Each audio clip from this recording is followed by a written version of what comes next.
Hot pack, gold back அப்படின்னு வந்து சொல்லுவோம் பார்த்தீங்களா? எந்த இடத்துல நம்ம ஹாட் பேக்கை கொடுக்கணும்? கொஞ்சம் மாறி பண்ணோம் அப்படின்னா அது நமக்கு பிரச்சனையை வந்து உண்டு பண்ணி விட்டுரும்.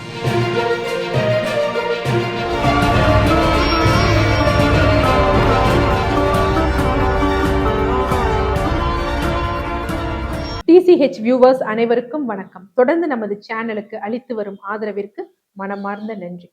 ஆக்சுவலாக இந்த ஹாட் பேக், கோல்டு பேக் அப்படின்னு வந்து சொல்லுவோம் பார்த்தீங்களா? இது பல பேருக்கு வந்து புரிகிறது கிடையாது. எந்த இடத்துல நம்ம ஹாட் பேக்கை கொடுக்கணும்? அதாவது வெந்நீரோ இல்லை வெந்நீர் சார்ந்த சூடு சார்ந்த ஒற்றடம் வந்து கொடுக்கறது, எங்கே இந்த ஐஸ் பேக் வைக்கிறதோ இல்லை குளிர்ச்சி சார்ந்த ஒற்றடம் வைக்கிறது. ஏன்னா கொஞ்சம் மாறி பண்ணோம் அப்படின்னா அது நமக்கு பிரச்சனையை வந்து உண்டு பண்ணி விட்டுரும். யூஸ்வலாக வந்து இந்த ஹாட் பேக் வைக்கிறத தெர்மோதெரப்பின்னு சொல்லலாம். இந்த கோல்டு பேக், ஐஸ் பேக் வைக்கிறத வந்து என்ன அப்படின்னு பார்த்தீங்கன்னா கிரையோதெரப்பின்னு சொல்லுவாங்க. இதில் என்ன நடக்குது? ஃபஸ்ட்டு நம்ம பேசிக்காக ஒரு விஷயம் வந்து தெரிஞ்சுக்கணும். இப்போ ஃபஸ்ட்டு கோல்டு பேக் வைக்கிறோம் அப்படின்னா அங்கே என்ன பண்ணுன்னா இரத்த நாளங்களை சுருங்க செய்யும். யூஸ்வலாக ஐஸ் என்ன பண்ணும்? இரத்த நாளங்களை சுருங்க செய்யும்.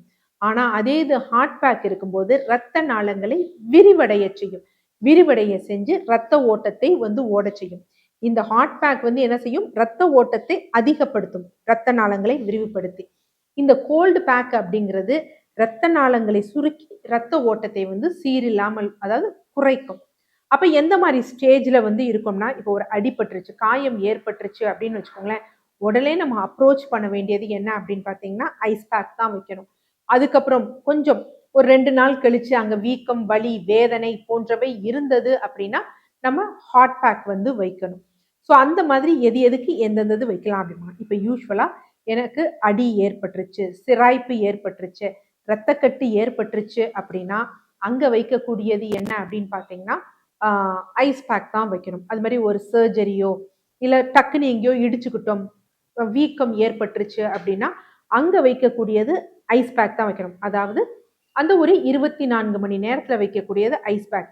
அதற்கடுத்து அந்த 24 மணி நேரம் இல்லை 48 மணி நேரம் கழிச்சு 72 மணி நேரம் வரைக்கும் வைக்கக்கூடியது ஹாட் பேக். அப்போ இந்த வெந்நீர் ஒற்றம் என்னன்னா, எனக்கு அடிபட்டுச்சு, காயம் இது பண்ணுச்சு, இப்போ காயம் ஆறிடுச்சு, ஆனால் அங்கே கொஞ்சம் வலி, வேதனை, இன்ஃப்ளமேஷன் சொல்கிறோம் பார்த்தீங்களா? அந்த மாதிரி இருக்கும் பொழுது அங்கே வைக்கக்கூடியது என்ன அப்படின்னு பார்த்தீங்கன்னா சுடுதண்ணி பேக்.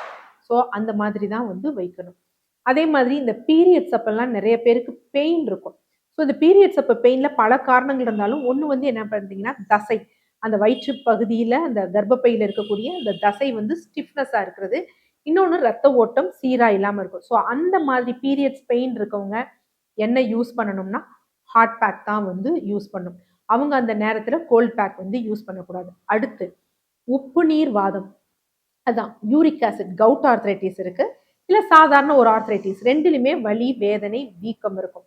ஆனா இந்த யூரிக் ஆசிடால வலி, வேதனை, வீக்கம் இருப்பவர்கள் தயவு செய்து ஹாட் பேக் வைக்காதீங்க. ஸோ அவங்க ஃபர்ஸ்ட் என்ன வைக்கணும் அப்படின்னா அது வந்த உடனே ஐஸ் கியூப்ஸ், ஐஸ் பேக் தான் வைக்கணும்.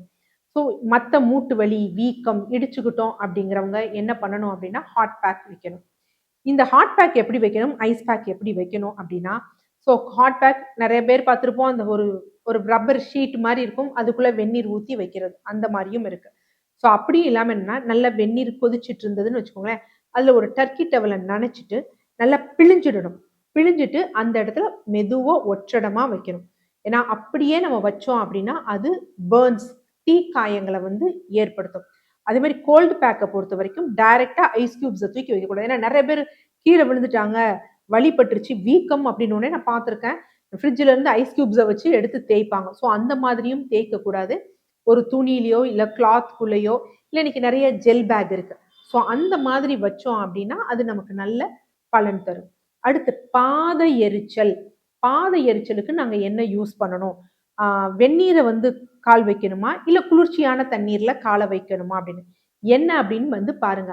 சப்போஸ் உங்களுக்கு வந்து உப்பு நீர் வாதம், யூரிக் ஆசிடால பாத எரிச்சல் வந்து இருக்கு, குளிர்ச்சியான நீர் வந்து வைங்க. இல்ல அப்படி இல்லை கால்கள்ல வலிக்குது, நடந்து நடந்து தசை வலி இருக்கு அப்படின்னா அவங்க என்ன பண்ணலாம் அப்படின்னு பார்த்தீங்கன்னா வெந்நீர்ல வந்து காலை வைக்கலாம். ஆனா இதே இது ஒரு சர்க்கரை நோயாளிகள், பாத எரிச்சல் இருக்கு, ரத்தத்தில் சர்க்கரை அளவும் சீரா இல்லை அப்படின்னா தயவு செய்து அவங்க வெந்நீர்ல காலை வைக்காதீங்க. ஏன்னா சப்போஸ் அதனால உங்களுக்கு பாதிப்பு ஏற்படுத்தி கால்களில் புண்களோ இல்லை நர்வ்ஸோ டேமேஜ் ஆயிடுச்சுன்னா நம்மளால அந்த காயங்களையோ அந்த பிரச்சனைகளையோ சால்வ் பண்ணுறதுக்கு ரொம்ப கடினமாக இருக்கும். அதனால டயபெட்டிக் பெரிஃபரல் நியூரோபதி இருக்கிறவங்க ஐஸ் வாட்டர் ஆனாலும், அதாவது குளிர்ந்த நீர் ஆனாலும் சரி, வெந்நீர் ஆனாலும் சரி, ரெண்டையும் பயன்படுத்தாம வெறும் லைட்டு தேங்காய் எண்ணெயை மற்றும் வெதுவெதுப்பாக தேய்ச்சிக்கிட்டா நல்ல பலன் தரும். ஸோ ஒரு சின்ன பேக் வைக்கும் முறை தான். ஆனால் நம்ம அதை முறையாக அறிந்து எந்த கண்டிஷனில் இருக்கோன்னு தெரிஞ்சு நம்ம அணுகணும் அப்படின்னா பாதிப்புகள் இருக்காது, பலன் அதிகமாக இருக்கும். நன்றி.